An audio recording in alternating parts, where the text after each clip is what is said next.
So greetings from Pennsylvania once again on a very muggy Saturday morning. Very humid out here today. This is almost in October. This is August 6th. And it's time for another little biography in our French and Indian War series. I am getting ready to do the Forbes expedition coming up here. That is the expedition in 1758 that was successful in taking Fort Duquesne in what is present-day Pittsburgh. Not sure when I'll get that expedition in, but I got the wheels turning in my mind. But in order to prepare for that, we got to cover a couple people. And as you can tell by the title of the video, we're going to cover an Indian chief named Shingas. And we've come across him in some of my other videos, but we'll talk about that. We'll recap some of that. But I also need to do a video on George Washington, who was quite active here in Pennsylvania during the French and Indian War. And we need to do a video on Forbes, John Forbes, who was the general in charge of that expedition. And we'll also do his second in command, Henry Bouquet. But in this video, we're going to do Shingas, the Delaware. And we are currently here along the Topahawken Creek, here in Berks County. As I pan around this way, some of you might realize where I am, more in general. Up that way is the Blue Marsh Dam. Right there is the dam breast. There's a number of people that are fishing. So I chose this spot here along the Topahawken for a reason. When I do these biographies, I do like to try and be in an area that relates to the person, because I think the most recent biography I did in this series was Captain Jacobs, another Indian chief, and his town that he grew up in was near the present-day town of Lewistown along the Juniata River. So we drove up there to Lewistown to film that episode. So I was looking up Shingas.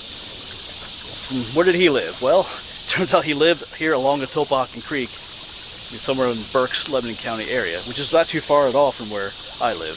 We've been here before. Now we're doing that Union Canal series. We walked right through this area for the Union Canal series too. So a lot of history here in this area. So that's why I chose this spot here along the Topahawken, because perhaps Shingas and his people walked along this very spot here along the Topahawken. So our story of Shingas begins here along the banks of the Topahawken Creek. Like I said, perhaps some are right in this area. He was a member of the Delaware tribe, and more specifically the Turkey clan. There are different clans within the Delaware tribe. And his uncle, Sassunin? I'll put his name down below. Probably butchered it. He was the leader of the tribe at the time. Sometimes referred to as the king, but they didn't have kings within Indian culture.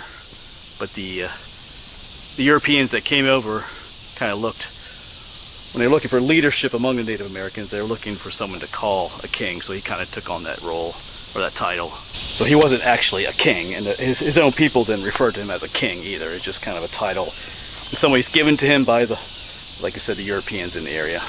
Because they were used to having kings over in their home country, and they're looking for a leader with whom to talk to when they made arrangements and negotiations with the Native Americans.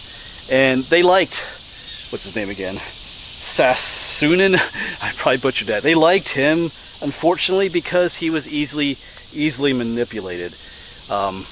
As with other stories, with them deal with Native Americans, he liked alcohol, so they gave him plenty of alcohol and other gifts.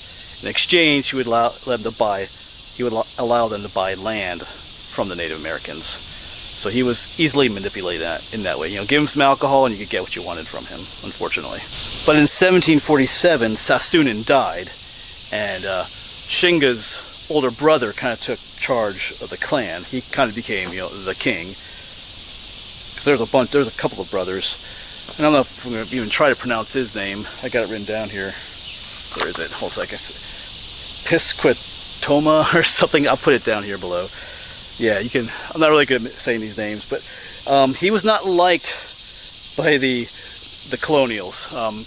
And I think you might be able to guess why. He was not quite easily as manipulated as his uncle was, and he refused to just hand over land for alcohol and stuff. He was a bit more resistant to those demands. So they rejected him as the leader of the Delaware in the area for that reason. Of course, this story seems to be all too typical of the times.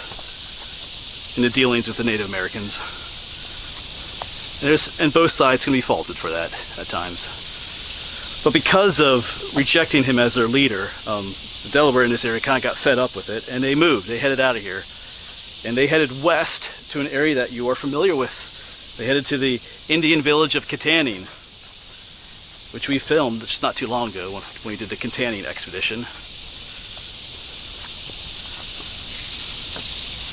Once out there, they were kind of under the Iroquois. At that time, the Iroquois kind of had control over the Delaware tribe. I guess that's a good way to put it. And the Iroquois made Shingas, kind of like the chief of his people once they moved out to Kittanning. So at the beginning of the war, the French and Indian War, Shingas, his people, and many other Native Americans here in Pennsylvania remained neutral. They didn't really want to be controlled by the English or the French. So what changed that? Some of you already know. We've mentioned this in other videos. You could say it in one name, one person's last name, and that person is Braddock. Yeah, General Braddock's treatment of the Native Americans was pretty awful. Of course, you should be familiar with him already in the series. He's, the Braddock Expedition. We did a whole series on that. Because the Indians asked him, because some Indians sided with him and helped him on that expedition, and they asked him what he had planned for the Native Americans once the war was over. And his response is basically they had no place in the area anymore. He's basically going to eradicate the French and the Indians from the area. And they're like, even us, the ones that are helping you, he's like, yeah, there isn't going to be any place. The Indians have no place in the New World under English control. So they were kind of like, okay, this is where we live and stuff. You're going to throw us out of our own area, and plus we're helping you, and you're still telling us that you're going to just eradicate us, even though we're helping you. Not the smartest thing for him to tell. That's for him to tell those people. And Shingas was among those who heard him say that. And it was at that point then that Shingas and many others decided to join the French against the English colonists. And thus began Shingas' journey to become one of Pennsylvania's most wanted, along with other figures like Captain Jacobs and such. And he earned that reputation as becoming one of Pennsylvania's most wanted because at this time also he began his raids on the settlers in the area. And one of the most notable ones, which we filmed some time ago, was the Great Cove Massacre. We even visited that one cemetery where a number of the settlers that were killed in the massacre were buried. I did read somewhere that he was not quite as cruel and mean to his prisoners as some of the other Indians were when they captured them. But also, it was during the Great Cove Massacre that one of the prisoners asked him, said, "Why are you doing this?" And of course he mentioned who? He mentioned Braddock in the situation I talked about just a little bit earlier. That's his main reason was General Braddock. And there were many raids and massacres conducted by Shingas, but one of the best known is the Great Cove Massacre. But a little bit later on, by 1758, Shingas kind of drops off the scene. Things started to change. In 1758, there was the Treaty of Easton, which basically took the Delaware Indians out of the war. And his brother Tamaqua had a big part in that. His brother was kind of a peacemaker. There's a town in Pennsylvania named after him, the town of Tamaqua. And it should be mentioned too that in 1756, during the Kittanning Expedition, Shingas was not in the village of Kittanning at the time. Captain Jacobs was. We mentioned that was one of the reasons for the Kittanning Expedition, was to capture Captain Jacobs, but I think they hoped to capture Shingas too, but he was not in town at the time. But unfortunately for Captain Jacobs, he was. If you watch that video, you know what happened to him. And it was around this time too, 1758 and onwards, that Shingas started to lose influence among his tribe. Other leaders started to take prominence. One was a man named Neolin. I'll put his name down below. He's also known as the Delaware Prophet. Others kind of had more influence over the tribe than he had, so things started to change for him. And we don't really hear a whole lot about him after that year.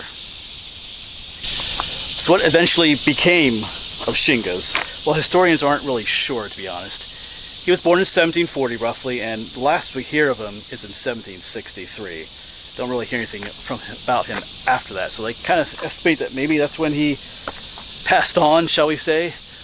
But there's a tragic story that may explain his disappearance. Of course, we know in 1758 the Forbes expedition took Fort Duquesne from the French, and they built a new fort there, called it Fort Pitt. But after the French and Indian War, there was another shorter war called Pontiac's War. We'll do videos about that in the future.